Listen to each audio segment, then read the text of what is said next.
is a new form of slavery, which is the involvement of you and me as collaborators. The core of slavery is the robbery of human beings, races, communities, nations, of their right of volition.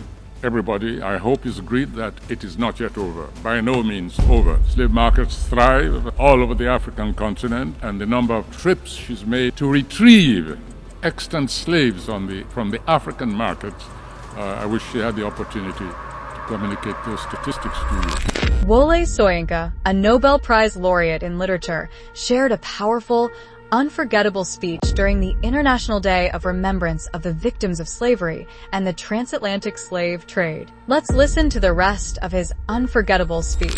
Everybody, I hope, is agreed that it is not yet over, by no means over. Slave markets thrive all over the African continent. Even more critically, however, is the fact that there is a new form, difficult to detect in many areas of the continent, but one which we feel very powerfully a sinister development, which is the involvement of you and me as collaborators in the new form of slave trade and slavery, especially on the West African sub-region and in the East. And it takes the form of even a kind of gives a spurious credibility to the forebears of slave raiders, because at least they took some risks.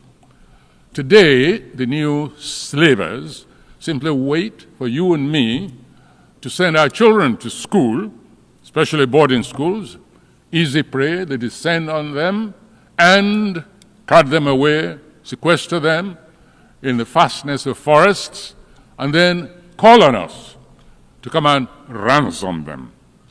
This happens almost on a daily basis. The name Chibok is familiar to all of you, but you have no idea how many Chiboks there are, especially in the West African sub-region. Second point is the rather convenient classification of slavery. Some forms of slavery are more benign, more humane than others, and therefore must not be talked about. Until we adopt a holistic, comprehensive, and egalitarian attitude to the phenomenon of slavery, I'm afraid it's going to be with us for a very long time. You know, the house slave versus the field slave, Indian Ocean slave, more benign than the Saharan, more sinister than the transatlantic. No, let us all agree that the phenomenon of slavery is contrary to humanity, and it has an egalitarian base, for the simple reason that the core of slavery is the robbery of human beings, races, communities, nations, of their right of volition. When they're owned by someone else, then there's a condition of slavery. Any human being owned by another is a slave, is enslaved.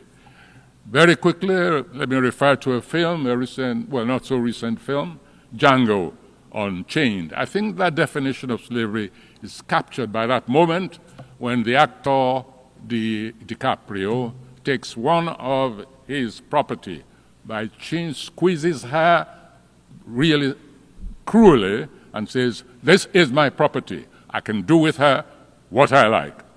Another episode was when this same character is prepared to lose some of his capital in the form of a fugitive slave by setting his bloodhounds to tear that slave to pieces, to indicate that, dead or alive, this thing, this object, even though it's walking on two legs, belongs to me. I can do what I like.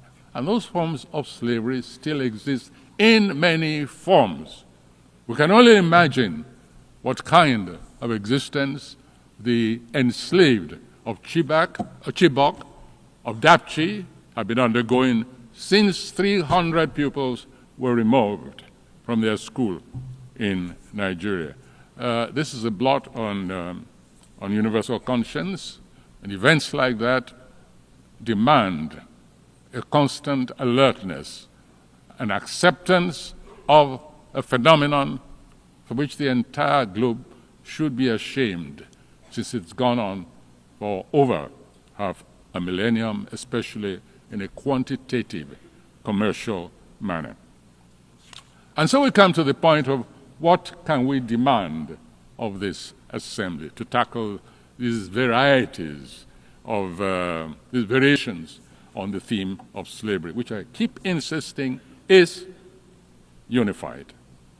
Well, earlier I admitted my seeing the phenomenon, the monument created outside these premises to the memory of slavery as a reminder of the responsibilities of the global community. And so I'll just take it from there and say we need a monument or two like that, accessible virtually to the rest of the world. Hardly any part has not indulged in the slavery business. We need a different kind, not so static, dynamic culminating, however, in the symbolic form. Oh yes, there's a point which I forgot. I should mention that. It is impossible to quantify the appropriate reparation for such a global atrocity. We can only tackle it symbolically, gesturally, but propulsively also, so that it gives further meaning to the ambition of humanity to recover itself. So let's give up any idea of material reparations. Let's deal with it symbolically. And one of these ways, one of these symbolic activities we can engage in is to dynamize what already exists as static monuments to this global embarrassment. We call it the Heritage Voyage of Return. In visual terms, the concept is not too distant in orientation from those 19th and 20th century expositions, Berlin, London, Manchester, etc., in the West and other parts of the world. Expositions crammed full with the spoils of rape and pillage of others. This time, however, what is being proposed is a lived-in exposition as a moving remembrance monument, a transitional warehouse of a continent's past, present, and future, a vibrant statement on a continent's interrupted history. That's Africa, for the avoidance of doubt. Within this monument, a special honor gallery will house artifacts looted from African continent, but since returned under the spirit and ethos of restitution. Seminars, readings, Africa-themed films, documentaries, installations, clinics, and lifestyle parades, music from the African continent and diaspora. A unique library and manuscript collection, archaeological retrievals, an exhumed slave vessel. Pictures are there on the monument, for instance.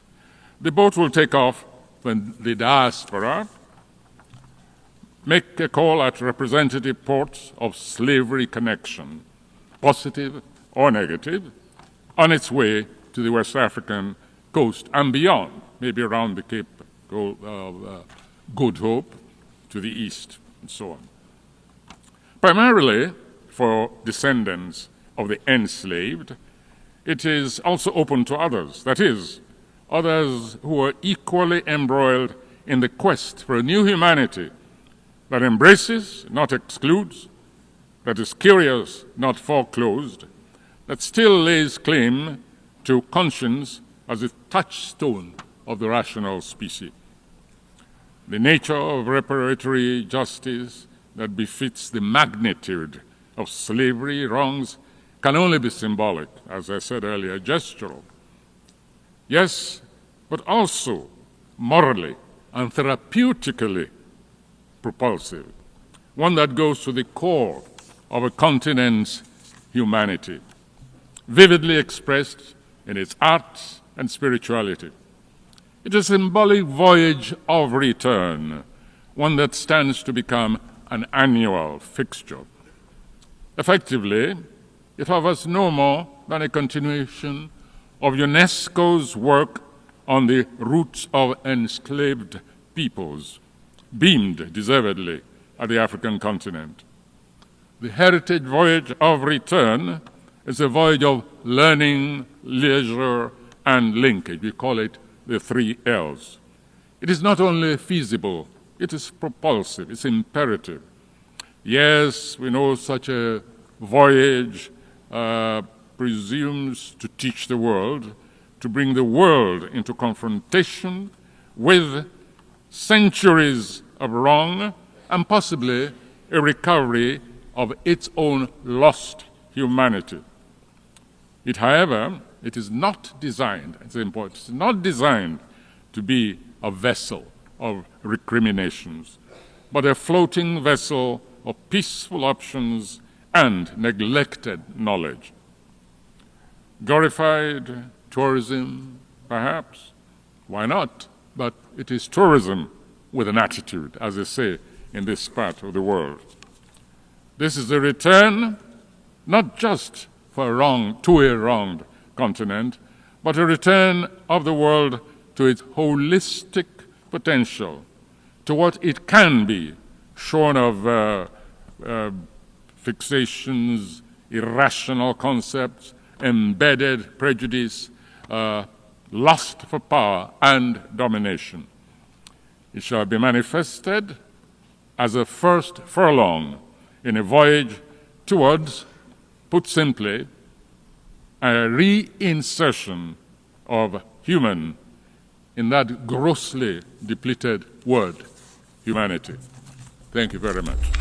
Until we adopt a holistic, comprehensive, and egalitarian attitude to the phenomenon of slavery, I am afraid it is going to be with us for a very long time. This is so powerful and scary at the same time. Do you think slavery will ever end? Let us know in the comments below.